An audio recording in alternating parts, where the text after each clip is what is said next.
dans le livre de Jérémie, Jérémie attire notre attention sur quelque chose de précis. Jérémie 2.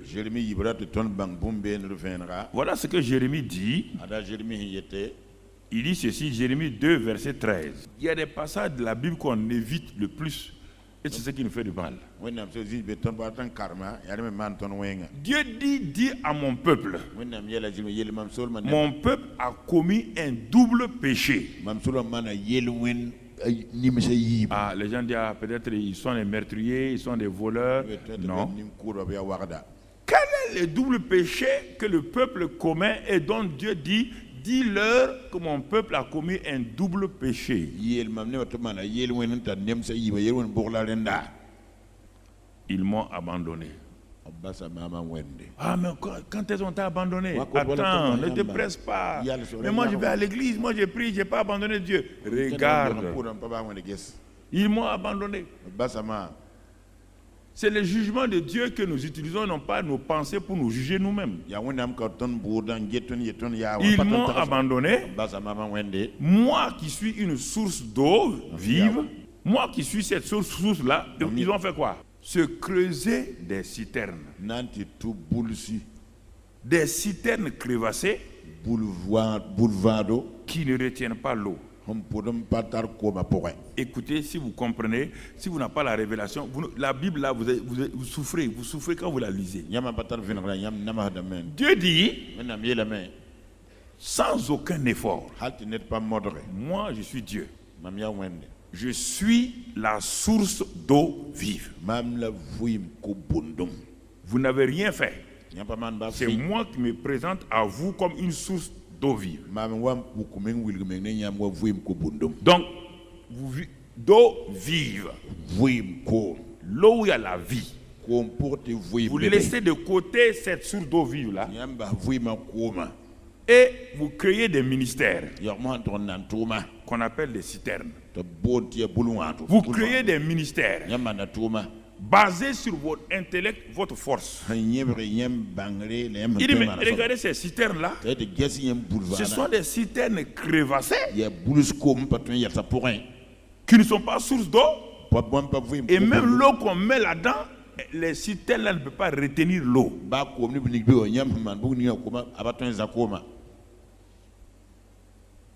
Ne peut pas retenir l'eau.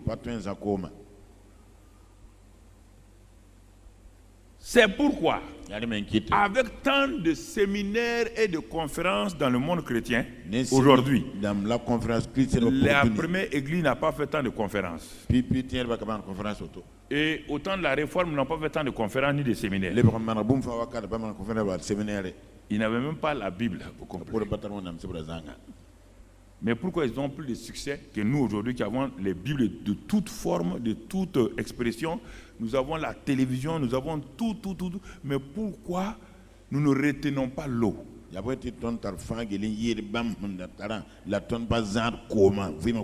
n'y a rien de plus dangereux que d'avoir dans sa maison une citerne qui a des fuites. Il n'y a rien de plus dangereux qu'une voiture dont le réservoir a des fuites. Il n'y a rien de dangereux qu'une maison où l'irrigation, le tuyau d'irrigation, il y a des fuites dans l'eau. Votre facture d'eau monte chaque mois. Pourquoi? Parce qu'il y a une fuite dans les tuyaux. Dieu dit, tout ce que vous fabriquez par vous-même, tout ministère que vous avez inventé vous-même, il y aura des fuites là-dedans. C'est pourquoi vous avez beau appeler les gens pour les élever, la semaine prochaine, vous allez faire un autre séminaire, ils ne seront pas élevés. Dans 10 ans, ils ne seront pas élevés. Dès qu'ils reçoivent les choses, la fuite commence et l'eau s'en va. L'eau s'en va.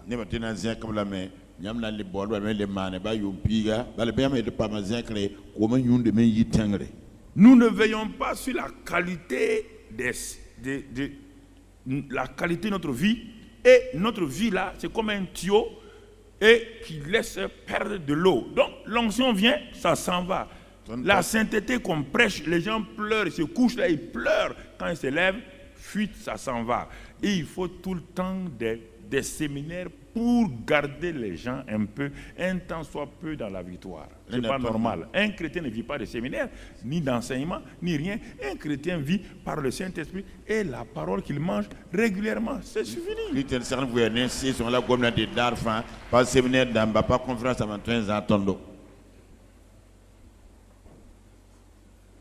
Mon frère, c'est ce qu'il dit ici. Et dans Jérémie 14, ajoutons une autre expression, Jérémie 14, verset 3. Qu'est-ce qu'il dit là-bas? Il dit, les grands envoient les petits chercher de l'eau, et les petits vont aux citernes, ne trouvent point quoi? D'eau. Les grands pasteurs, les apôtres, les prophètes envoient les chrétiens. Venez ici, on va vous enseigner ça. On va vous enseigner ça. Quand ils ont fini, ils les envoient, les petits s'en vont. Cette fois-ci, on a reçu un message. On a reçu un message. Mais ils s'en vont. Dans leur citerne là, quand ils arrivent à la maison, je dis, tout ce que j'ai reçu pendant le séminaire là, on dit c'est parti. On te parle de citernes. Leurs vases sont vides. Confus et honteux, ils se couvrent la tête.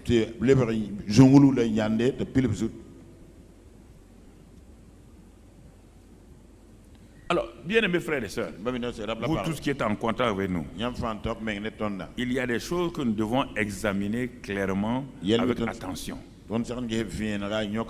Quels que soient les beaux enseignements que tu peux recevoir, si ta vie est une citerne crevassée, le parallèle est là avec la parabole du semeur. Jésus nous a enseigné la première parabole. Jésus dit, si vous ne comprenez pas la parabole du semeur, quel enseignement vous allez comprendre?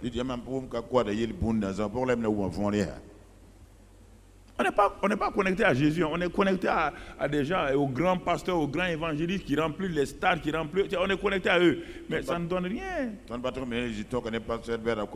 Et Jésus nous dit simplement, un gars qui est assis chez lui, je vous pose la question, pourquoi la qualité des chrétiens de nos villages est supérieure à la qualité de nos chrétiens des villes? Pourquoi nos petits pasteurs, ils n'ont même pas de vélo? Pourquoi leur vie est consacrée plus que tous ceux qui sont là cravatés et tout? Ce que nous appelons succès là. Ce que nous appelons succès là. Oui, peut-être ils ne mangent pas à leur faim. Ils ne boivent pas. Mais ce n'est pas ça qui est important. Mais approche-les. Approche, c'est pas t'asseoir devant eux. Tu vas voir l'amour qui se dégage d'eux. Tu vas voir la sainteté qui se dégage d'eux. Pourquoi? Parce qu'ils n'ont pas tout ça.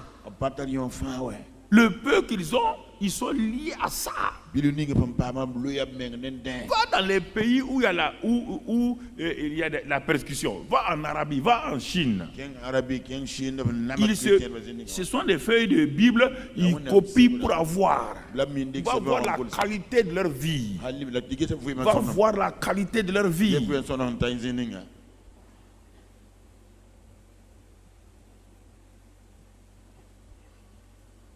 Donc le problème, c'est le vase. Si le vase est troué, tout ce qu'on va y mettre, rien ne sera retenu. Jésus dit, si vous venez à une conférence et que la parole semence est sémée,